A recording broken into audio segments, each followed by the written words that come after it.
Hey, welcome to the WAN show, ladies and gentlemen. Hey. Hey, it's gonna be a good one today. The verdict was finally rendered. There's a ruling in the Apple versus Epic case, and they both won, which is another way of saying they both lost. So we're gonna be talking through what exactly that means as our headline topic of the show today.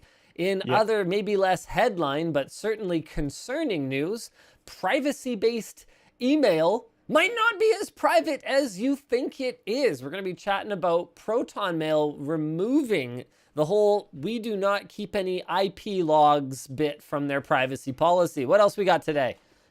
If you thought that the Snapchat sunglasses were an absolutely smash hit, well, I've got something for you. Facebook now has sunglasses that can record video, and apparently my birds both want some. We'll talk about those later. Also, Riot is enforcing TPM and Secure Boot in Valorant on Windows 11 PCs. Really? Oh, wow. You think that's a headline topic, Luke? All right, well, that's going to be a pretty big deal. That's going to be half the debate. That's going to be half the debate, whether that's a headline topic or not. Let's roll that intro. What other topic would you put a headline? Oh, you're challenging me now. Yeah. How about let's Bitcoin go. becoming the legal tender in El Salvador? Chaos ensues. That's pretty chaos. good. Wasn't there already chaos there? How about the Sony PlayStation games showcase? Yeah, do you care about that? Do you know a single one of them ahead of time? How about the Matrix Resurrections trailer? Have you watched it? Okay, all right. So that really was all we had. Okay, fine. The show is brought to you today by Jumpcloud, TuxCare, and of course, Freshbooks. They're fresh. All right, so let's jump right into Apple v. Epic. 3 months after the trial concluded, Judge Yvonne Gonzalez-Rogers ruled in favor of Apple on most counts. That Epic failed to show that Apple was a monopolist, that Epic breached developer contract, so the Fortnite ban was therefore justified, and that Epic must pay Apple 30% of the revenue from Epic Direct payments that were taken through Fortnite on iOS. So that's approximately 12 million total revenue. So I guess 30% of that from August to October 2020, and then an unknown amount from November to the present. But Epic did win on one important count: third-party payment systems. The ruling stated that Apple is not breaking antitrust laws, but that they are guilty of anti-competitive behavior, which, in my opinion, is just another way of saying that the antitrust laws need to be not good. Updated for the digital age. But that's a separate conversation. Or that they need to make a new law that anti-competitive behavior is bad. I mean, what does it... Oh, okay, it doesn't matter. The point is, through a permanent injunction, Apple is now restrained and enjoined from prohibiting developers from including in their apps and their metadata buttons, buttons, external links, or other calls to action that direct customers to purchasing mechanisms. Very good. So this has to be in addition to in-app purchasing, and they are not allowed to prohibit developers from communicating with their customers through points of contact obtained voluntarily from customers through account registration within the app. So basically, the way that it worked before for iOS apps was that unless you had, so Netflix, for example, just had a sign-in. The app did absolutely nothing until you signed in, and you just had to somehow know already with your giant space brain that you had to go on Netflix's website, whether it's on a PC or on your mobile browser, create a Netflix account, pay for it, and then you could go sign in the app. So it just had to be this like blank wall with no instructions, which is obviously a terrible customer experience. So that's the way it worked before to manage to have outside of App Store payments. Now, what the judge is saying is that Apple cannot prevent you from having a button in your app that basically says, okay, click this to go create an account and pay. and then you can go back to the app and use it as Which you is normally would. It's way less toxic now, because that's like if they don't want you to be able to pay through the app or whatever, like that's kind of weird and stuff. But at the very least, let us communicate that to the user, etc. And previously, the answer to that was no, and now the answer to that is going to have to be yes, which is way better, because at least we can tell people what's happening.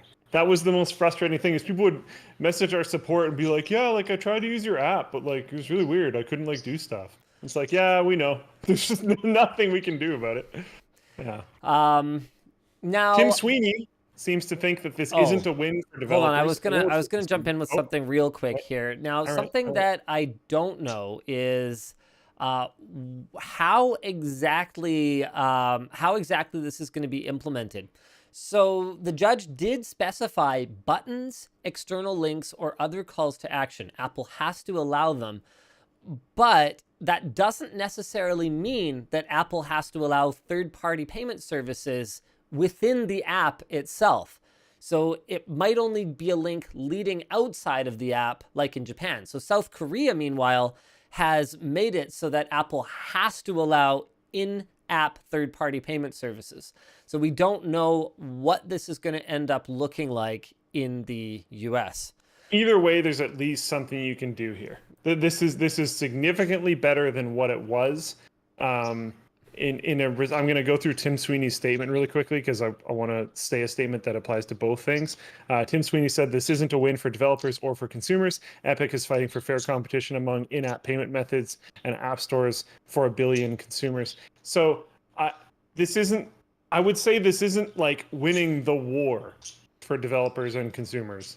No. But this is definitely a win of a battle. This is definitely a significant improvement over what we had before. This isn't what Tim wants, and this isn't the end goal of what I would want. No, but it's still way better than what we had. And so, Mr. Sweeney overall is not super happy. I actually read through everything he's tweeted since the judge issued this ruling, and he's overall not impressed.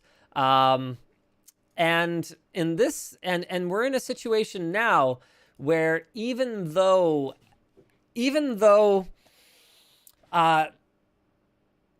Epic kind of won in terms of now they can just have a button in the Fortnite app that could link you to a website where you could buy V-Bucks. Tim is still saying, and I should say Tim Sweeney, because Apple also has Tim Cook. This is Tim versus Tim, grudge match.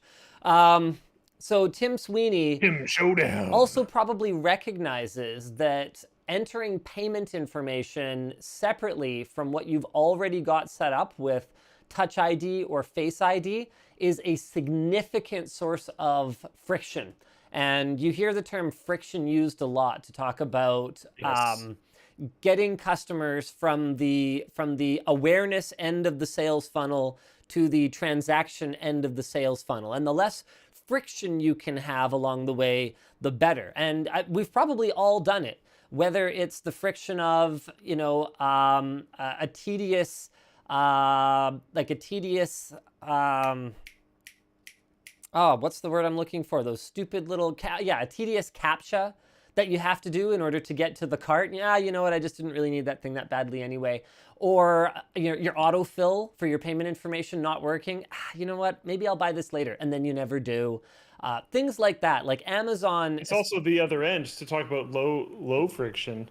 That's the entire reason why when you're going through a lot of stores, I know Best Buy is really funny for this, because they basically put you through a maze. And that the walls of that maze are little things that don't cost way too much, but it's very easy for you to just be going by and go, oh yeah, I could grab one of those. I need some batteries. I could take some chips. I could use a new whatever, just cable, HDMI cable, whatever. They have all those things lined around the end because it's very low friction to grab those and buy them at the end. So Tim Sweeney is not happy with the ruling, and there's other reasons for him to not be happy. Apple recently rejected Epic's request to reinstate its developer account so that they could relaunch Fortnite in South Korea, where third-party in-app payments will soon be required on iOS. And that's obviously the thing that got Fortnite banned in the first place. But here's the thing. Apple is not legally under any kind of obligation to reinstate Epic's dev account until they fall in line outside of South Korea, where that is not the law, at least not yet. So if Apple decides that they want to be vindictive about this, which I could absolutely see this being real personal here at this point, Fortnite might not ever return to iOS devices. Apple says that they're happy with the ruling. I really doubt it, but I think for Apple, this third-party payment systems battle is clearly over now that we've seen rulings in Japan, South Korea, and the US. It's a matter of time before this this flood just cannot be held back. So what else are they supposed to say about it? But it's also possible that both companies will appeal at some point, so it could be that none of this is final. So overall, here's really our discussion around this. Luke, is this a win for consumers? That's question number one. And for developers and consumers. And you can speak to both of those from your own personal experience. So like I said earlier, I think this is the win of a battle, but not the win of a war. I think this is a better experience for consumers, and I think you are able to make a product that doesn't feel basically just like broken as a developer. Because like coming from a developer standpoint, not being able to communicate to a user that something is going wrong is really just dumb and bad. Like, yeah, you screwed up. If something goes wrong or the user can't do something, you should be like that's really, really basic user experience. You should be able to communicate to the user what is wrong or give the user an option. And the fact that you couldn't do either of those things in the past was terrible. And it was a really bad user experience for the consumers, right? Like, oh, let's use Netflix. I won't even use Floatplane. I want Netflix.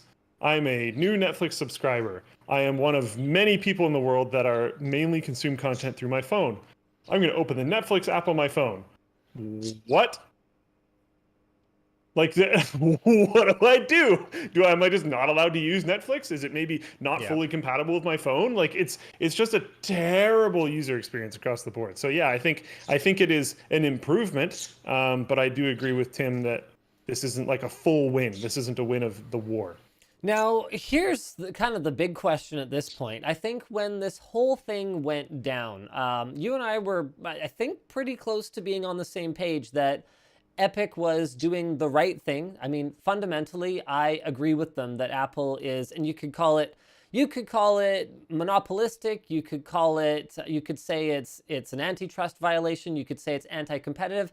It doesn't matter because they're all just kind of different heads of the same monster.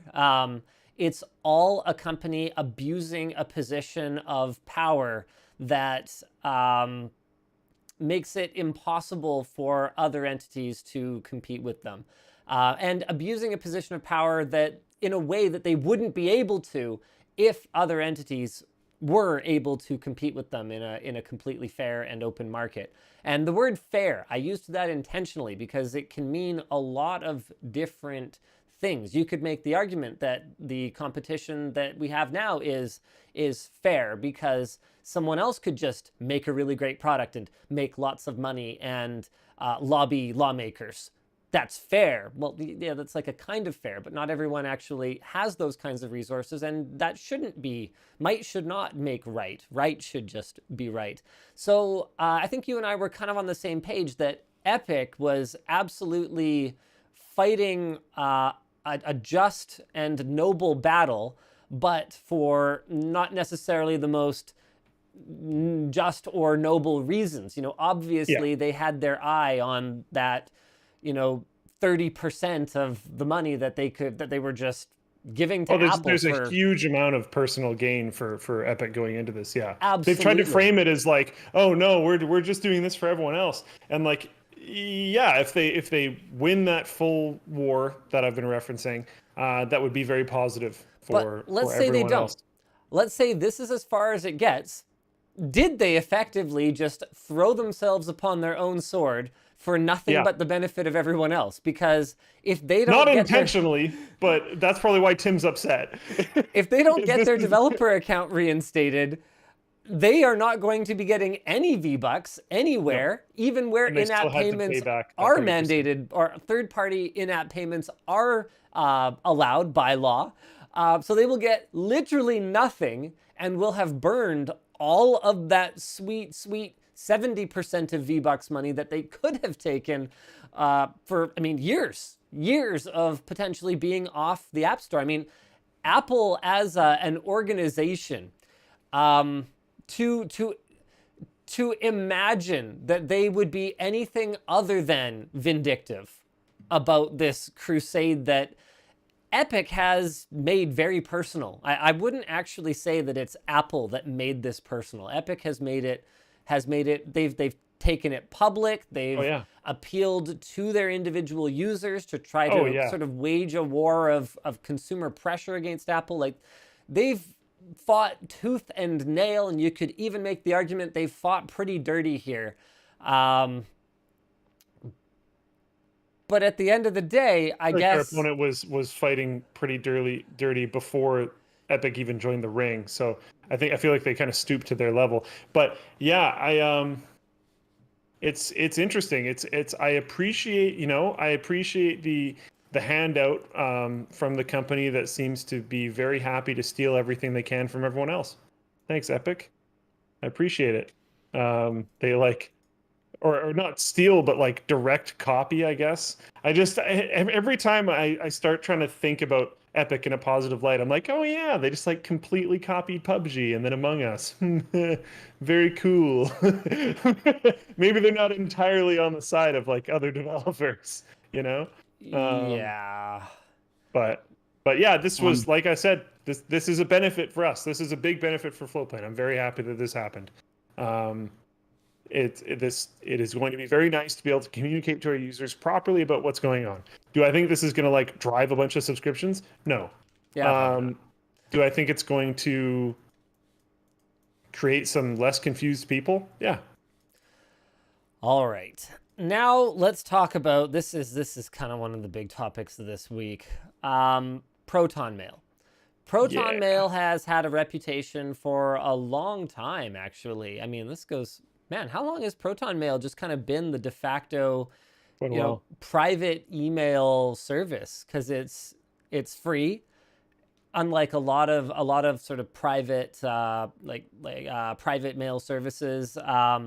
They had a really bulletproof looking privacy policy, and when I say had, I really do mean had.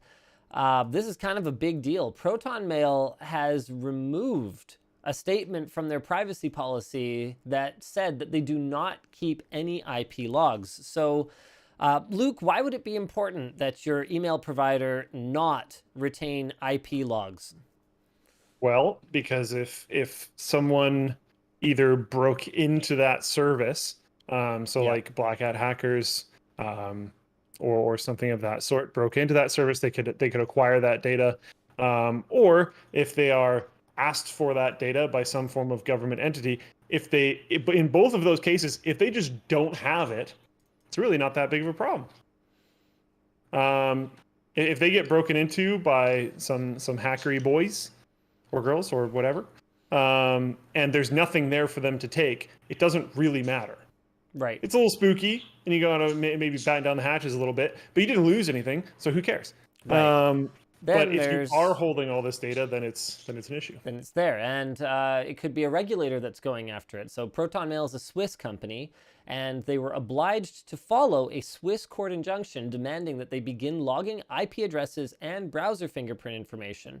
So the account that they went after was operated by a Parisian chapter of Youth for Climate. Their cause is fighting against gentrification, high-end establishments, and real estate speculation, among other things.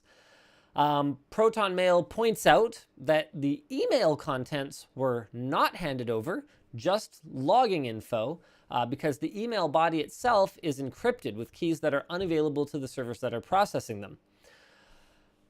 So, is ProtonMail still chill then? I would not say 100% chill. You know? Now, Vixavius in the Floatplane chat says ProtonMail's response to this issue was absolutely A+, full honest.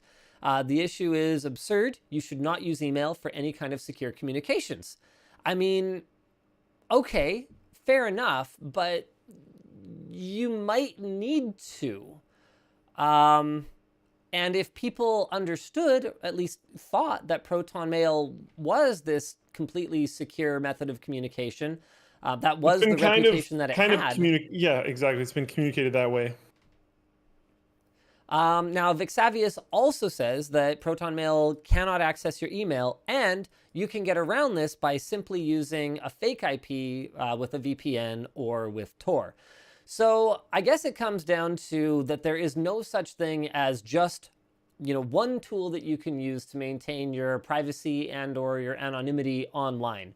I think a lot of VPNs have gotten themselves in hot water by claiming that a VPN is some kind of magic bullet that makes you anonymous online. And in the same way, ProtonMail probably just needed to, or maybe this is the community's fault. It might have been, it might have been community communication. So bulletproof. Yeah. But in the same way, ProtonMail is not just a one-size-fits-all perfect way to maintain absolute privacy.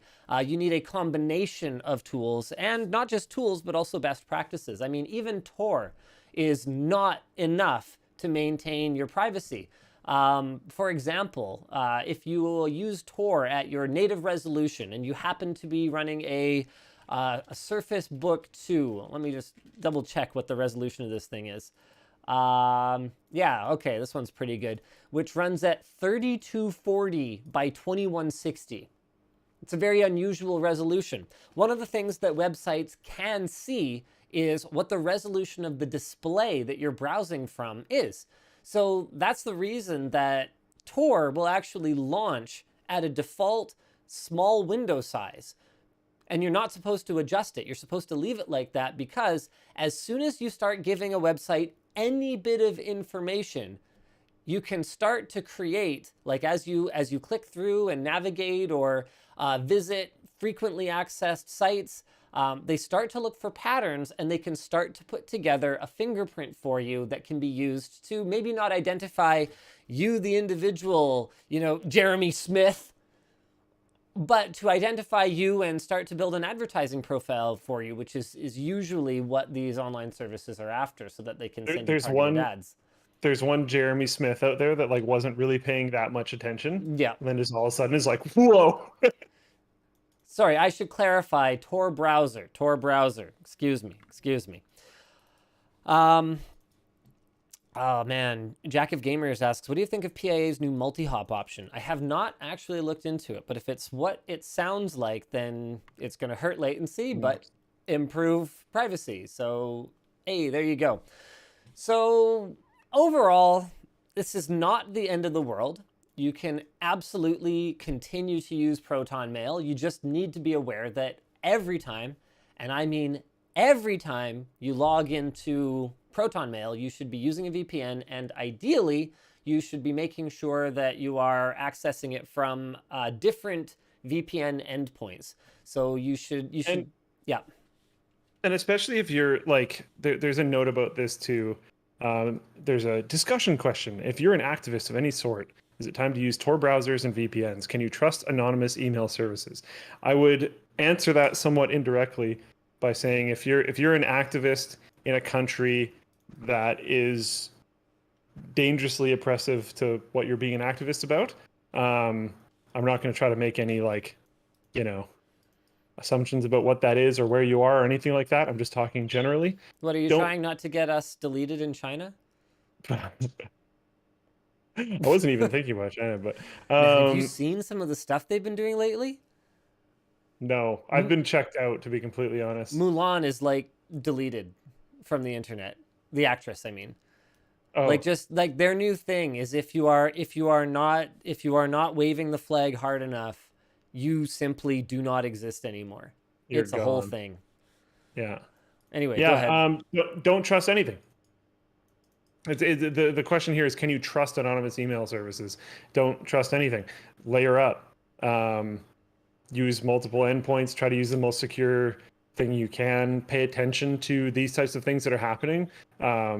Watch the news for the various services you use, like ProtonMail. Make sure that it's still kind of above board, and be ready to switch very quickly. And don't be dependent on any one thing. Don't use just one VPN, etc., etc., etc. Yep. All right, man, I love hopping into YouTube chat every once in a while. It's just, man, it manages to be so off topic.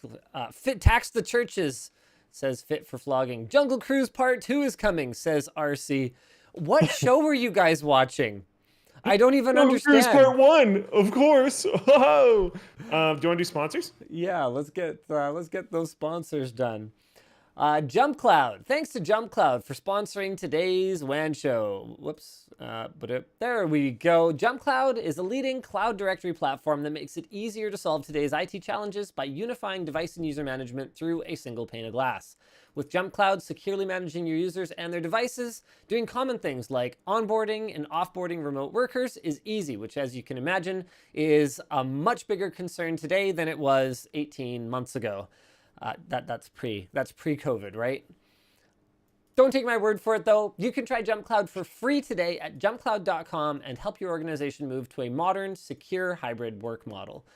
Yeah, man, we're small enough that, and everyone's kind of, trusted enough that we've never really worried about people just, taking their work devices home or bringing their home devices to work.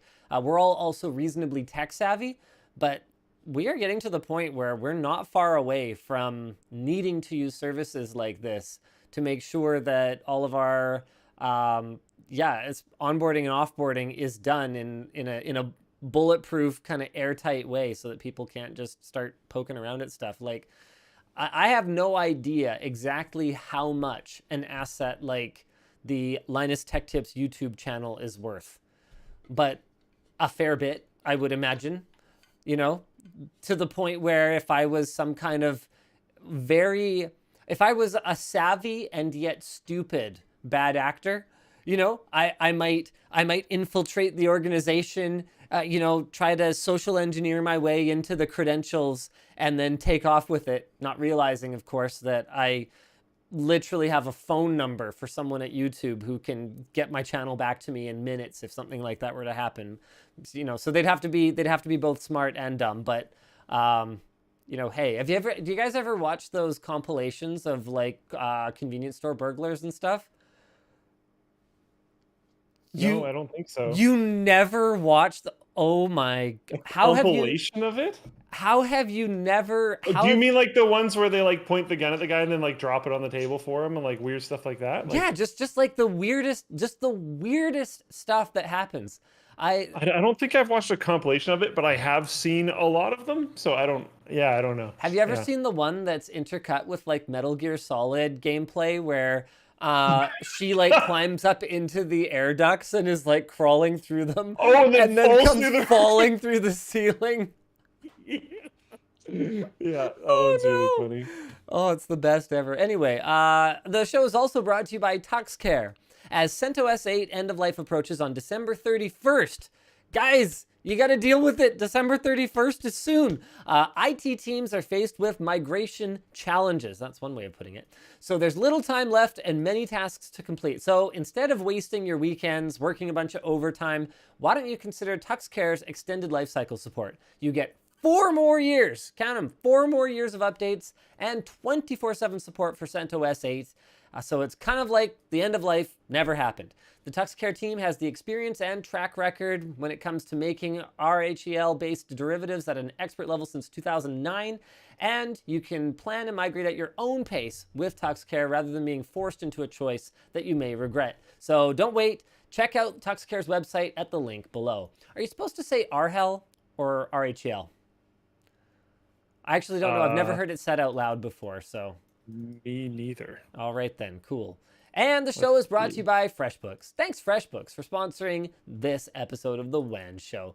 Freshbooks is an invoicing and accounting solution that is built for owners and their clients. Freshbooks says that the average user saves 46 hours a month, which I believe because tedious paperwork is tedious, can get paid up to 18 days faster, and increases their ROI by 11 times, whatever the that means. These Rel. are all huge pluses. Rel, really? Well, Okay. yeah, I've heard people say just Red Hat when they're talking about Rel, Sure. and I've also heard people say Red Hat Enterprise. But All right. and I've seen RHEL typed out, but I don't think I've ever heard anyone say Rel, or maybe I just didn't pick it up. But yeah. Back on topic. These are all huge pluses for freelancers and small business owners who don't have time to waste on invoicing, accounting, and payment processing. Over 3,000 business owners have rated it an average of 4.5 out of 5 stars on GetUp, and it's super easy to get up and running. And with their award-winning support, you're never alone. So try it for free for 30 days. No credit card required by going to freshbooks.com/WAN and entering WAN in the How Did You Hear About Us section. All right. I have not watched the Matrix Resurrections trailer. Oh my goodness, dude. I was saving it. I was saving it for this.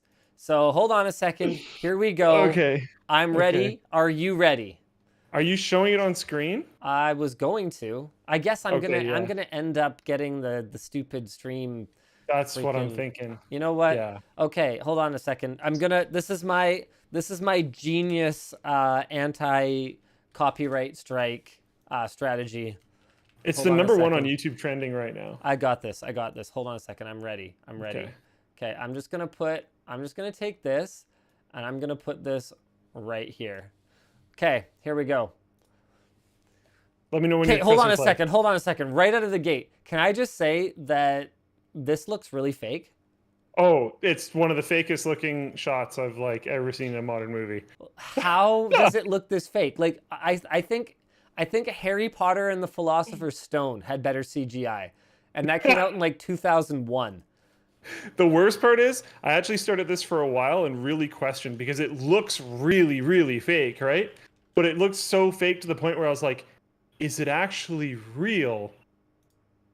And just like shot weird. It could be. Like, are they trying to put you off here, you know? It looks like a render. Okay, here we go. Yes. Yeah. Number 1 on trending. Okay, we got a cat. There's a black cat. Black cat seem particularly triggered right now.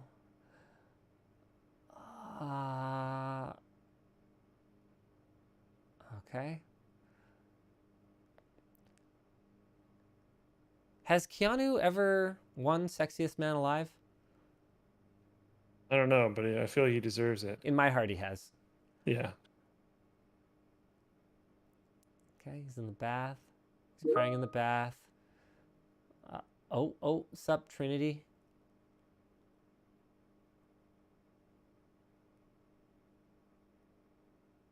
Okay. Wait. So this is like a reboot. He doesn't know he's Neo again? Right now, yeah. Notice the blue pills, though, What? obviously. And then he throws the blue pills away. And then Alice in Wonderland, which was a big part of the first one. And then the mirror. And Morpheus is back.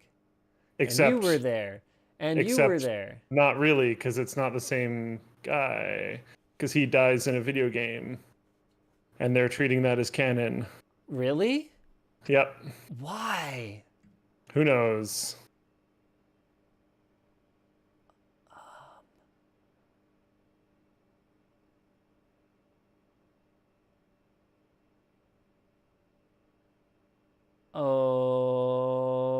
Okay.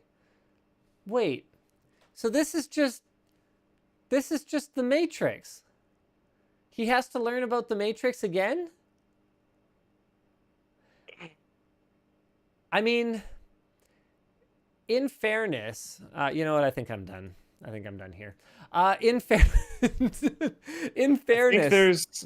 I mean, the Matrix sequels kind of had the Superman problem, where as soon as your superhero can do anything and everything. Wait.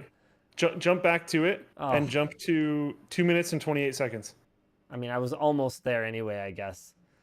Okay, so there's a bunch of action sequences. There's cool people with guns. There's big explosions. Yeah, none of that matters. Just okay. Yeah. Here we go.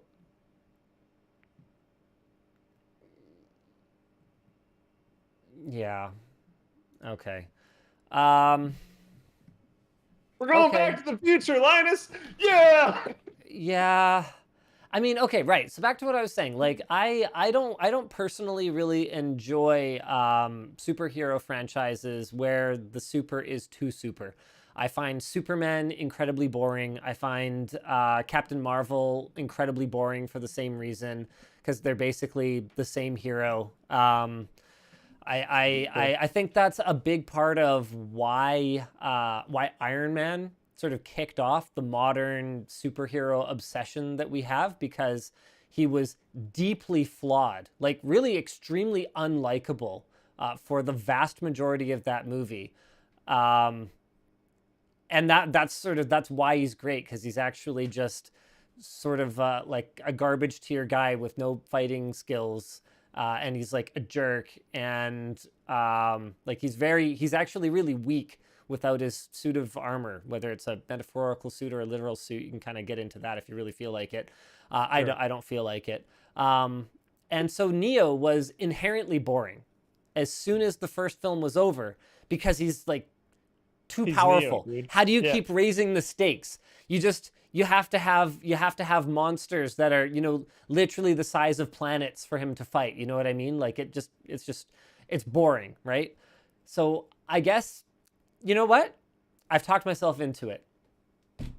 I'm gonna see it. I'm gonna see it right at launch. I'm excited now.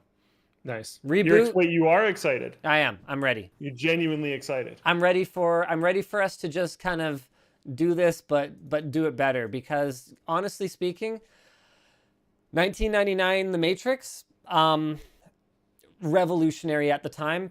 Pun intended. We're not actually. Yeah. Revolutionary at the time. Not a great movie. You go back and rewatch it, like knowing the twist. Now that it's not really a twist anymore, and it's like, it's okay. I think it also got copied a lot, though, which is part of the reason why it's not very great. I know. Okay. Yeah, so let's revisit the idea with modern sensibilities. Keanu's back.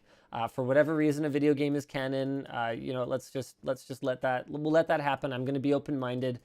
I'm ready. With that said, oh yeah, go ahead. I don't know everything that happened. I just read something online about how apparently they are treating, I believe it was the Matrix MMO and like one or two other video games or something as like, yeah. Did anyone even play that? I thought no. There was a surprising amount of comments of people being like, well, I played the MMO and it was amazing and the writing was really good because like the Wachowskis were, I hope I pronounced that right, were involved. But I knew no one that played, and I know that it went down like really quick, probably because their player numbers were abysmal.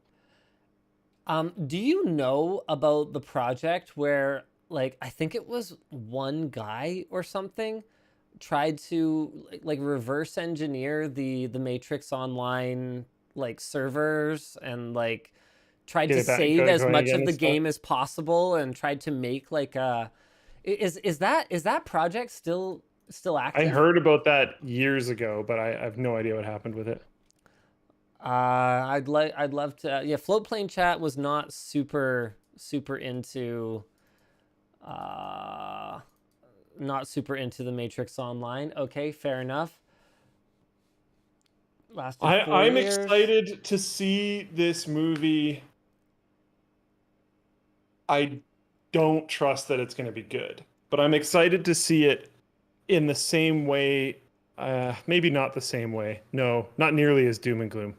But I feel like I don't know if excited is the right term either. I feel like I need to go see it in the same way that I needed to go see all the new Star Wars movies. Oh no! I'm not. I don't. The Matrix. I'm not anywhere near as doom and gloomy about it. I think it's going to be not good. No, the Matrix is not dead to me in the way that Star Wars is. But then again, I never saw the last one. I just didn't. Last Matrix? Yeah. I believe you. The second one was bad enough that I had absolutely no need to see the third one whatsoever.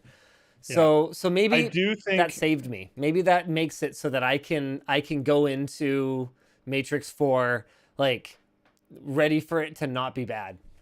So someone said Luke's just a Keanu fanboy. Yeah.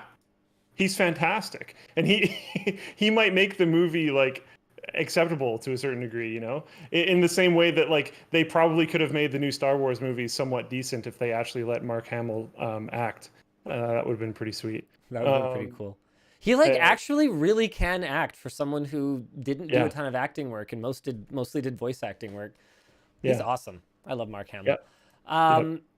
Hold on a second. So you say you're a big Keanu fan. Did you actually watch the new Bill and Ted movie? No, Me neither. So can you really say you're a Keanu fan if you didn't even bother to watch the new Bill and Ted? I'd watch it with you. It came out during quarantine, didn't it? I think so, yeah. Is it on a streaming service now? I have haven't no heard of idea. it being on one. But I wasn't going to see movies like when that came out. Doesn't matter if I'm a fan or not.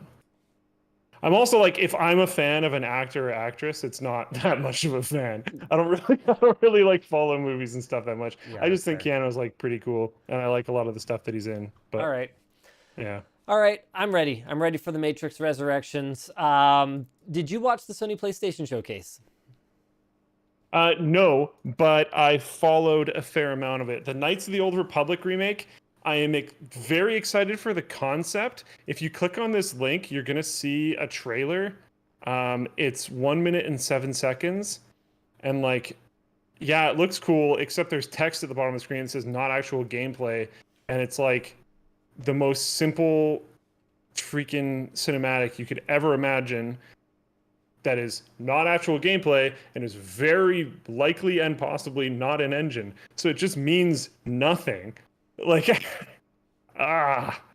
Okay. This is exciting because I never played KOTOR back in the day. And I've wanted them to make a remake like this whole time because as much as I like retro games, man, KOTOR is particularly really painful to It's go like play going if you back and never trying played to it play back in the like day. Baldur's Gate or something. Like it. The mechanics, how you move around, how you interact with things, how you do all that kind of stuff Yeah. is really bad. Like it's genuinely kind of like tough to slog through. I've tried a couple times and I've never really made it through, even though the game is quite interesting. So I'm pretty Yeah. excited for the remake, but what a waste of a trailer. There's definitely some other interesting games. This Forspoken game, some of the graphics in it look just incredible. Some of the other graphics in it look very old and not good, which is kind of confusing. Like sometimes I'm like, wow, that's like really close to photorealistic. That's amazing to be on like a PS5. And then you'll see their hair just move as if like NVIDIA Hairworks was never invented. And it's Right. just like, wait, what's happening? Why? But Or it Tress looks, effects if you're more of the AMD persuasion. yeah, yeah. It looks interesting though, for sure. And then, yeah, I don't know. There's some other interesting stuff, but a lot of it's PlayStation exclusives. Tiny Tina's Wonderland looks like it could be potentially interesting, but I haven't really been interested in something from that line in a while. Yeah, I don't All know. right. Grand Theft Auto 5 being delayed is like genuinely hilarious. I don't know if there's notes about that in here. Yeah, there Um, is. Just that it's delayed until like March of 2022. 2022 or something. Yeah. Like how, dude? How I don't know. how can a game that's already out be so delayed? And you know, like a bunch of people would buy it too. That's the crazy part. It's just free money on the table, and they're just like, ah, We'll do it later. I don't know. I don't know. You never know, though. It's possible that Rockstar is working on something behind the scenes that is going to blow all of our minds away. Yeah, but lots of companies outsource the And how well does that work porting of out their for them, games. Luke? Yeah, I mean, not exactly that How great, well to does be that honest. work out for them? So sometimes it works out quite well. Usually, Well, you not that can't well. have it both ways, Luke. We always say release it when it's done. So, you know what I Yeah. say? You release GTA 5 when it's done, which by my watch is 10 years ago. So, Long time ago. GTA 5 release date. When did it come out? So 2013, excuse me. Sorry, 8 years ago. My bad. My bad. No, I'm just teasing. I'm just teasing Rockstar. I'm sure you guys are working on something that's amazing. Something better than this. Oh boy. So check out this press release from Facebook. That's right. Smart glasses are here that basically Hey. look the same. Oh no, there's music. Oh, awful. See you later. Smart glasses are here that basically look like regular old fashionable frames, which is really cool if you're into wearing smart glasses, and kind of terrifying if you're into not wearing smart glasses but being anywhere near someone who happens to be wearing smart glasses, like, oh, say for example, a bathroom. So they start at $2.99, which is kind of crazy to me because Essilor Luxottica and Facebook, this must be that Facebook subsidy money. You know how the Oculus Quest 2 is like by hundreds of dollars the best value VR headset on the market? By a country mile, like not even close. Well, that's the Facebook subsidy money that is making it so affordable. And Essilor Luxottica is not exactly known for No, you know, they're very happy to have their monopoly. I was gonna make a joke if I opened this topic. I was planning on making a joke with Facebook and the only company that makes sunglasses have teamed up to make Ray-Ban Story sunglasses. pretty much. So if this is coming in at $2.99 with dual 5-megapixel cameras that can record video and photos from this first-person perspective, you can bet that Facebook is subsidizing the crap out of it because they are expecting some kind of real awesome data. Now, video recording is capped at 30 seconds to address privacy concerns, but the quality is a square 1184 at 30 frames per second. So that's 1184 by 1184. They have 4 gigs of storage, meaning that you could record probably a fair number of 1184 30p clips. But mostly videos and photos are managed and stored in a separate Facebook View app. The sunglasses include a triple microphone system for audio recording, phone calls, and Facebook Assistant, which I actually did not even know they had. And there are speakers in the arms for audio playback. These are not headphones or bone conduction. They are speakers. The selling point is they're comfortable, fashionable, and lightweight, just like normal sunglasses, and make basically every other smart glasses we've seen so far look kind of bulky and stupid. But that also makes it hard to tell that they are video and audio recording devices. And you might think, oh, well, whatever, it's in the news. Everyone's just going to know that Facebook sunglasses are a thing. And, you know, if you're wearing sunglasses inside, they'll just be like, oh, yeah, those are Facebook glasses. I can see the lens through the thing. But you got to understand, not everybody, you know, consumes tech news, and not every way that these could be used to covertly record someone would be that obvious. Say, for example, not everyone consumes tech news. I know, right? They should. Not everyone sees the quick bits. You need your daily dose of tech news, okay? Go to TechLink 3 times a week. So what if they're not wearing them, right? What if they throw them in an upper pocket and just, you know, part of it is sticking up out of the pocket, or they throw the arm over the pocket kind of thing and it's hanging on the front of them? You wouldn't necessarily look that closely at that. You might not realize that you are being recorded. Yeah, and they have a little light. Yeah, but I mean, with Ray-Bans, you can just like Sharpie over the light, or like put electrical tape on it or something. Like, I don't know. Yeah, it's interesting. Now, Facebook says that to address privacy concerns, they worked with a list of advocacy groups that they consulted when they were developing the glasses. But New York Times reporter Ryan Mack noted that Facebook has actually funded at least 4 out of these 5 groups that they said they consulted. At least. At least. It might be all 5. It could be all 5 for all we know. At least 4. Oh my goodness. I mean, to be honest with you, the prospect of being able to record truly first-person view footage is really exciting to me as a content creator. One of the times that I did it was the POV PC build. This video right here. something just while you're So- bringing that up, something I would say is Yeah. however you feel about this, and say these get banned by the government, like they never even come out, so your opinions don't even matter. Basically, never assume privacy. That would be a big tip. Yeah, of never mine. pick your nose in your car ever again. Yep. So what's so cool about this video is that instead of having the webcam on top of my head, like people would normally mount them if they had any sense, it was actually, the webcam, excuse me, GoPro, it was actually mounted to a headband and then upside down. So the camera was right in front of my eyes. And that's why, compared to when people wear like a helmet mounted GoPro, it looks and feels way more natural. Just that few inches, having the lens closer to where your eyes would actually be makes an enormous difference to the consumption of this type of content. So, man, I could see all kinds of things being way more shareable, like experiences with this technology.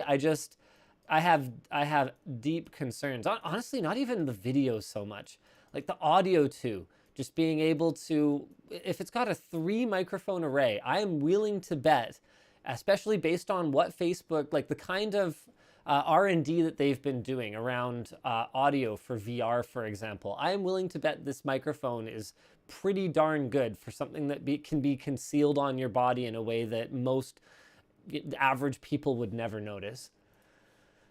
Yeah. All right. Yeah, I know when Google Glass came out, there was a special name for people that wore them. Glass holes. Which you didn't even use the button. Oh. Well, I didn't say a bad word. Glass is not a bad word, and holes is not a bad word. Therefore, a compound word made up of those 2 words, glass holes, cannot be a bad word. Fair. Yeah, easy. Solved. That was a big thing. People like really stood up against it. Yeah. Haven't seen that this time around.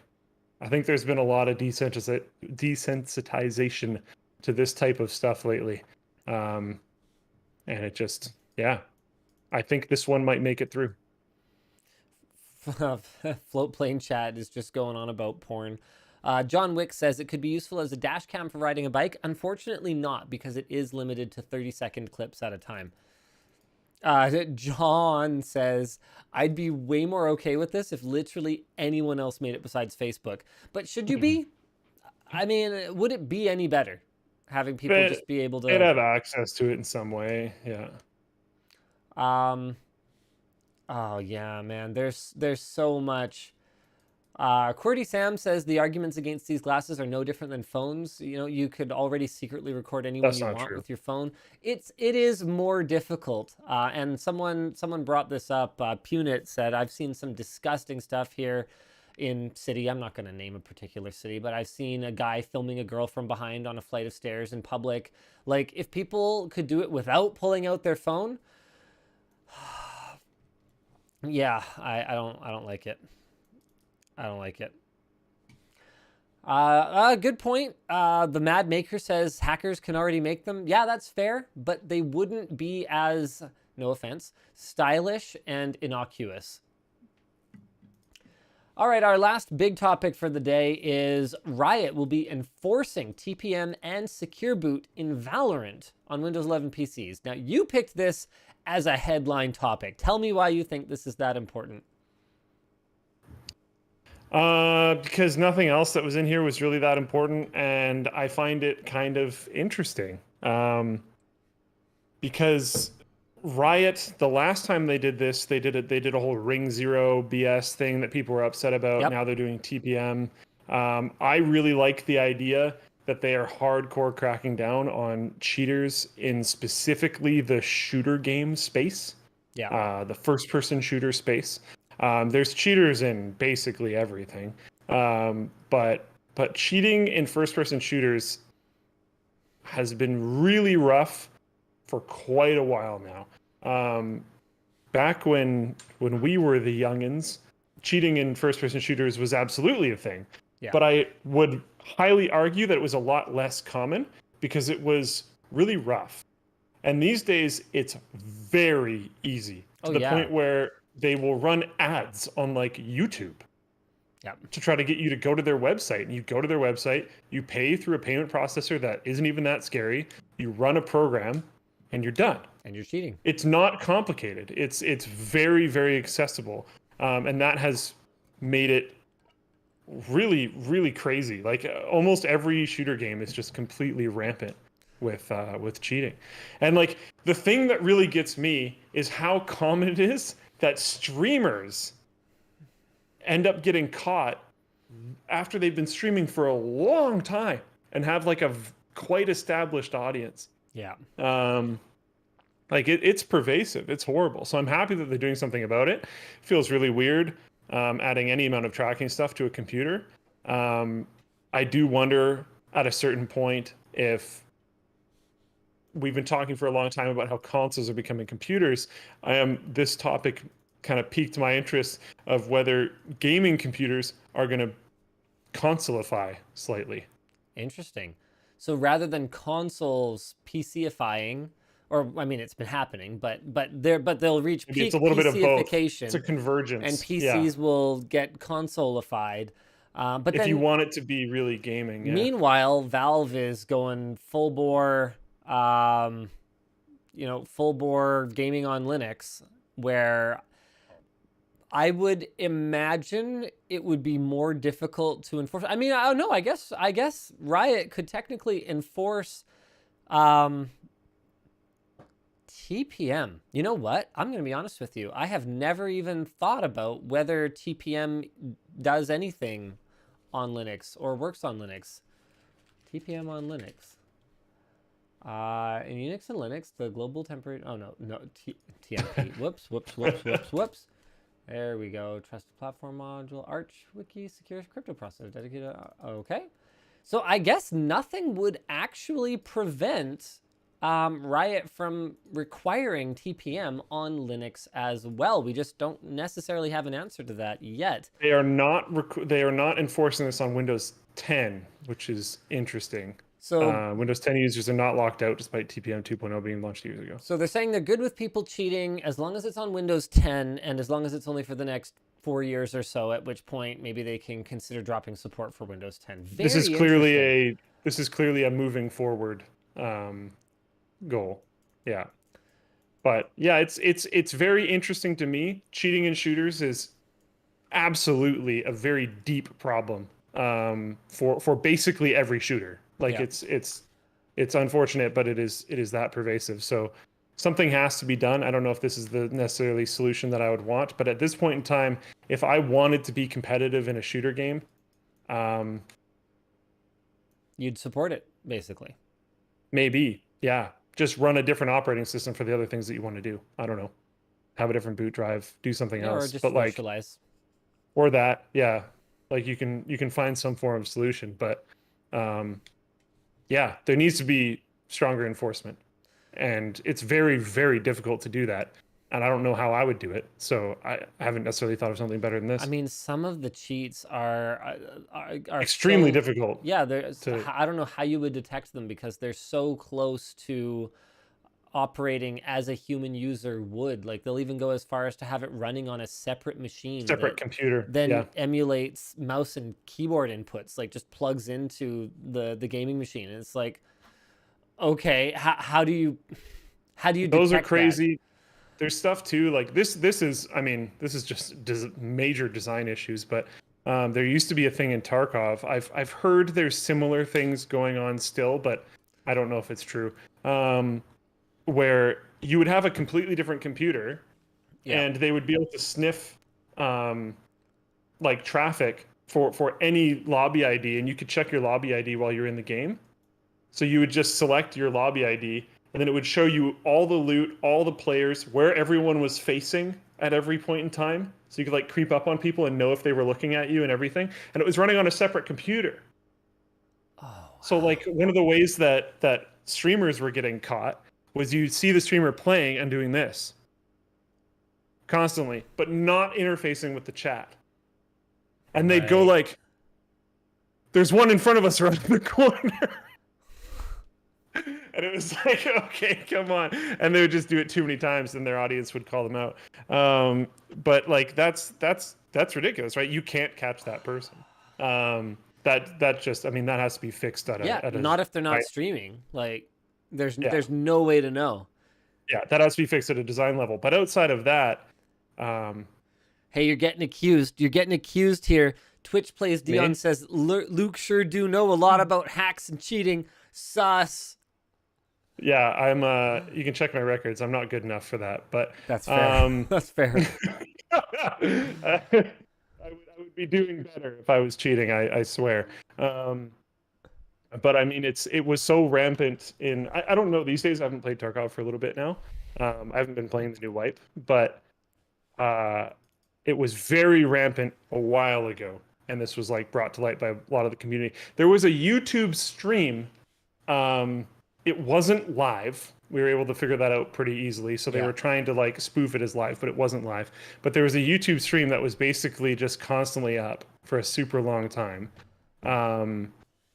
of someone running like Tarkov cheats, just like killing entire lobbies and taking all their stuff over and over and over and over and over and over and over again. It was crazy. Oh wow. It was nuts. And it happens in all these other games. It's all over the shooter space. So yeah, work being done against that. Wow. Is I'm getting wrecked down in the float plane chat. True Scott says, from Linus's last game of Supreme Commander, I'm pretty sure he isn't cheating. Okay, I was trying to host a video at the same time. Oh, wait, no, that wasn't my last one. Okay, all right, I wasn't in the right headspace. I screwed that game up pretty bad. It was pretty bad. Linus Subcom is a difficult game. Yeah, it was pretty bad, though. Pretty darn good at Subcom. No. I'm fine. I'm not good. Okay, in the community of people that still play Supreme Commander, you might be fine. But if we threw like the entire lobby of everyone watching this show right now, I bet you very few of them could beat you. Yeah, but that's just not understanding the gameplay mechanics. Like that's sort of. It's an extremely complicated game. It's more complicated than an average game, but I would make the argument that a game like Team Fortress 2 is as complicated as Supreme Commander. There is a lot of gameplay depth there. There is. Lots. And like it got to the point where I, a Supreme Commander big nerd, was like, this is too complicated. Once they launched all the different weapons that people could have and all the different hats they could wear, and I was just like, I can't be constantly keeping up with whatever the new meta is. Like I come in here to play this tightly balanced gaming experience because it was extremely well balanced. OG TF2 is fantastic. I still like playing some OG TF2. Yeah. Yeah. I wouldn't say, okay, Blue Sky says CSGO is really complicated. I wouldn't make the I would say that it's a different kind of complicated. It's deep in the way that chess is deep. But, fundamentally, chess only has, whatever it works out to, 6 different pieces or 7 different pieces, and they only move in a few ways. What makes it deep is all the different ways based on what your opponent is doing that you can configure those moves. It's functionally infinite, right? CSGO is like that, but there's only, a couple dozen guns. You don't have to, it's not like you have to mix and match the different like ammunitions that go in the guns like you would have to with something like Tarkov. You don't have to memorize, you don't have to sit and like kind of memorize the rule book. Like it's a fundamentally simple game, but with unlimited depth. So I'd say it's more like a chess.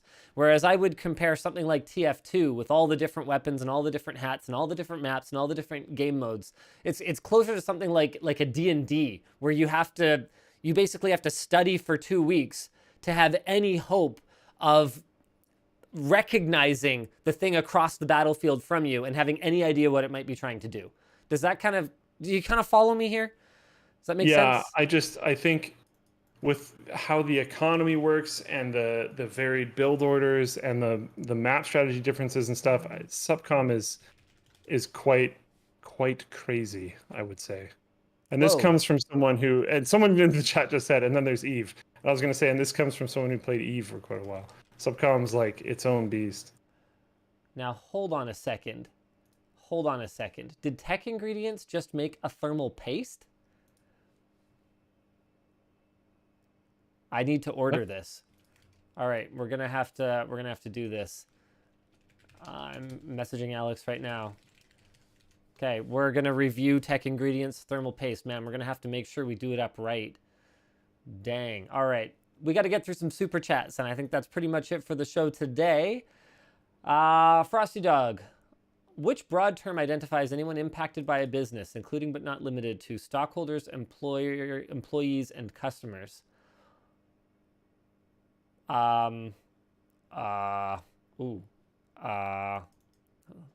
Anyone impacted by a business?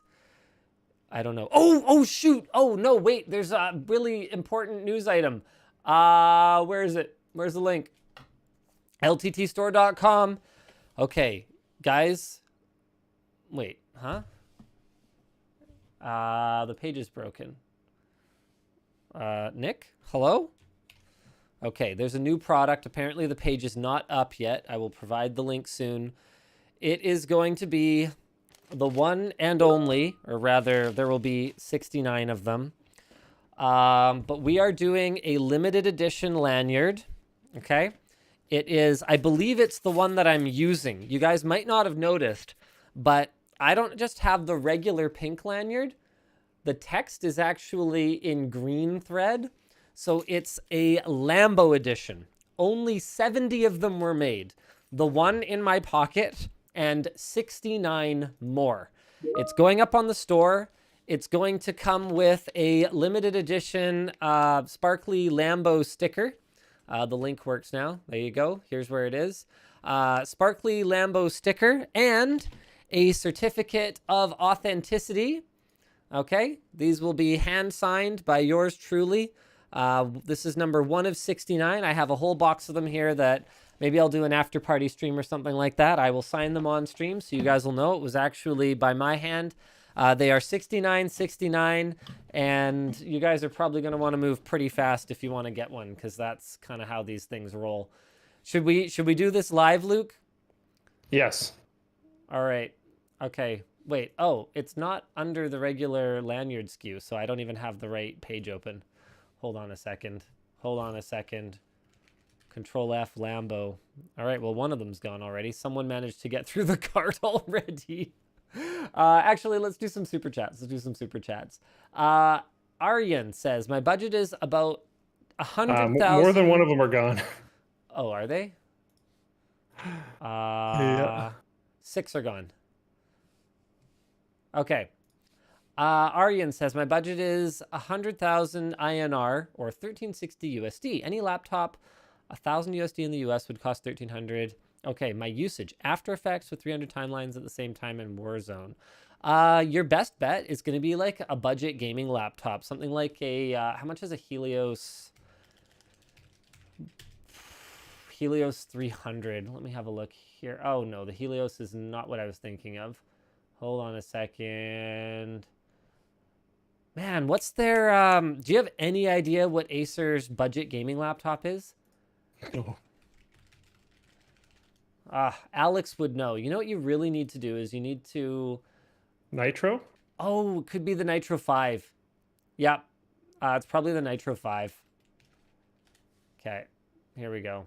I'm going to get you that recommendation, brah. Okay, I'm going to get you that recommendation. Core i5 9300H, GTX 1650. That's quite a bit less than $1,000 though. You could probably step up to, man, Lenovo Legion has some really performant stuff in that price range. How much is the Wi-Fi 40? You're getting hand-selected tech tips, okay? Man, that one starts at 1,200, but it really is a lot better. There is one lanyard available. That's it? There's one left. Okay, well, that went... Oh, yep. Okay, well, see you later, lanyards. And it's gone. Hey, thanks for playing, everyone. Okay, Kyubi says, any advice for a long-run HDMI 2.1 cable?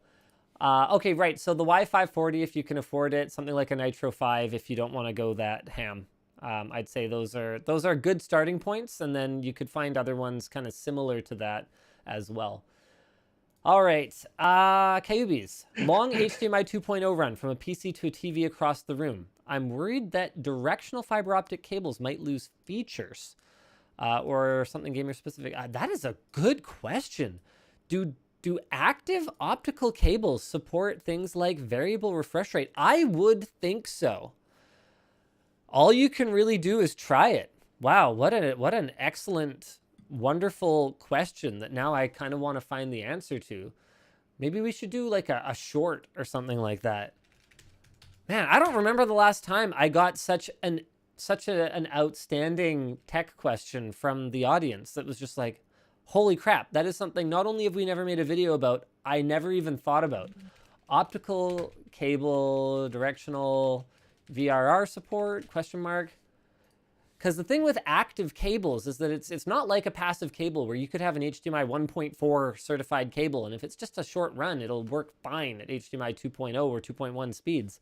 This is a totally different game. Mal says, hey Linus, is there going to be a full review of the Odyssey Neo G9? Just got mine. It turns out HDR is totally broken. Hub have updated their review to do not buy. Really? It was working for ours. Did they update something and break it?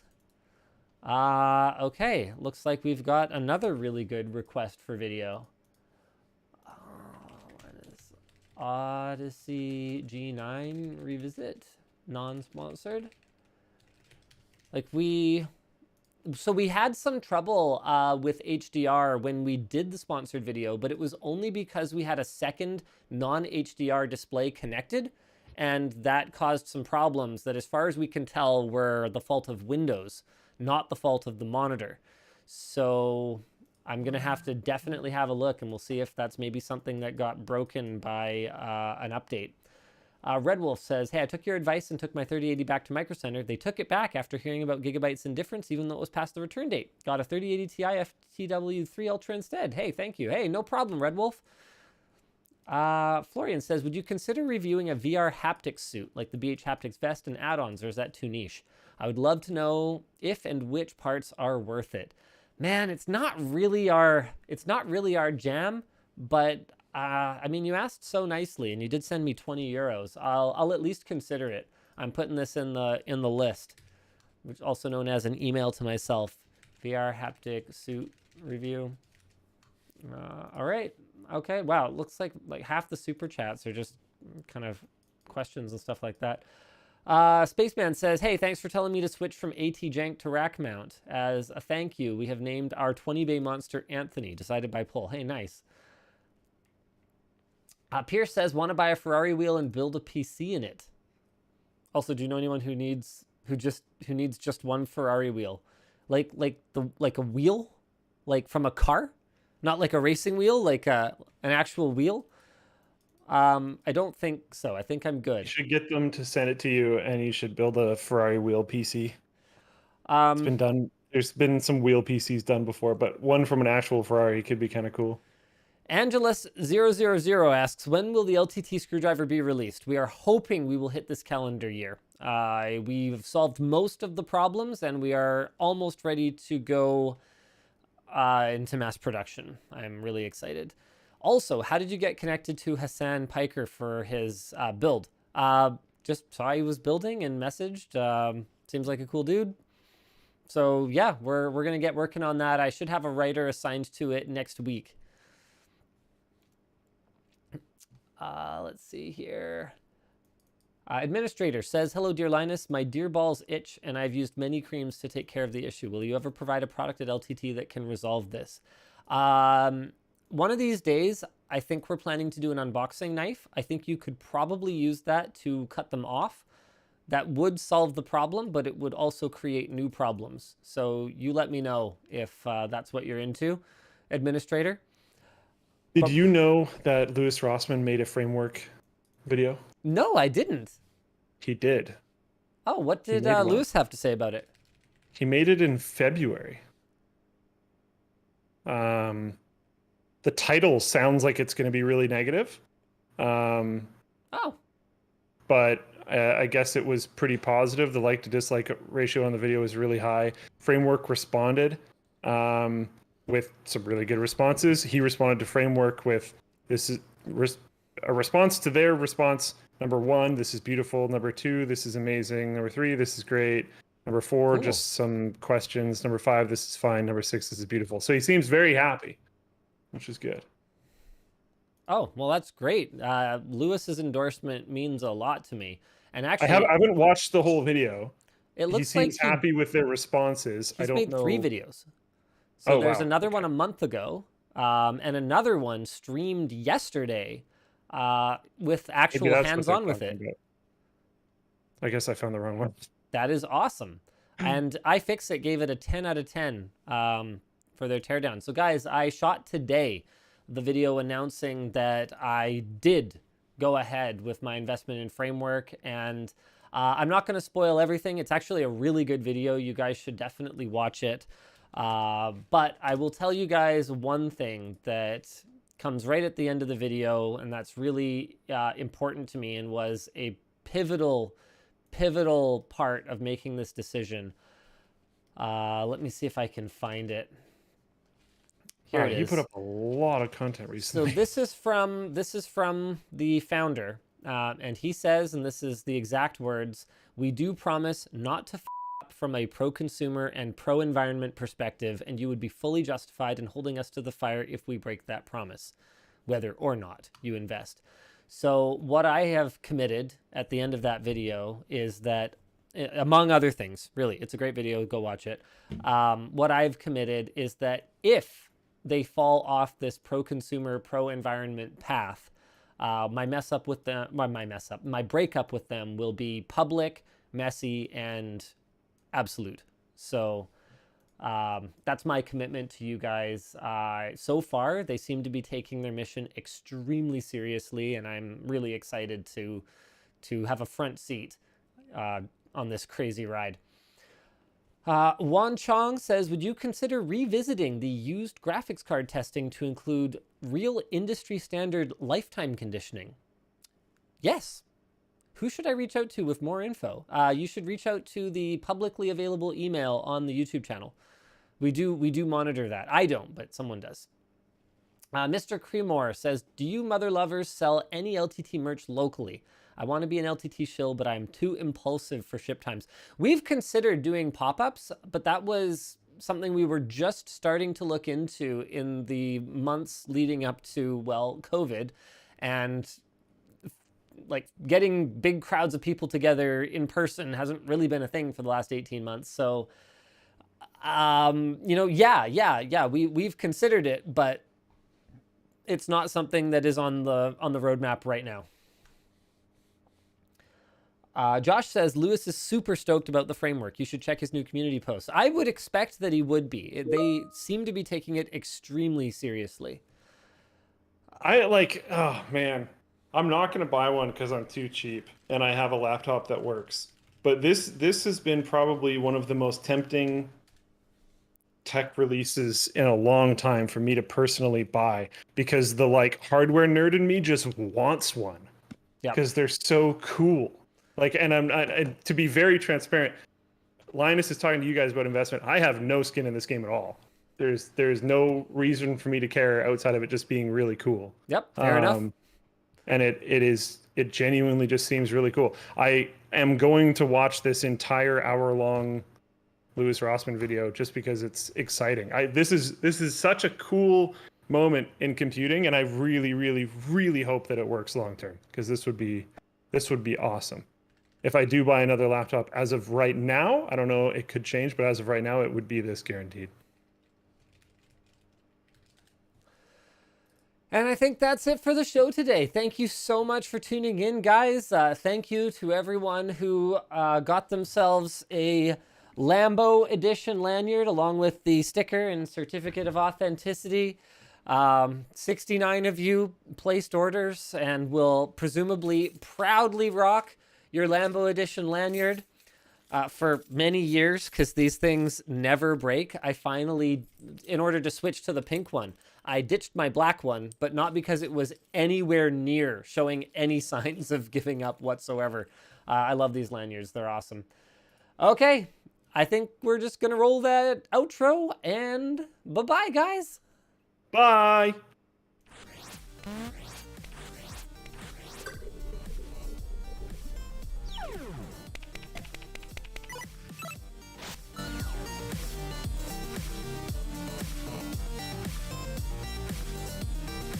Oh, I guess I owe them a stream later. So, yeah, give me a bit of time, though, probably. I don't know.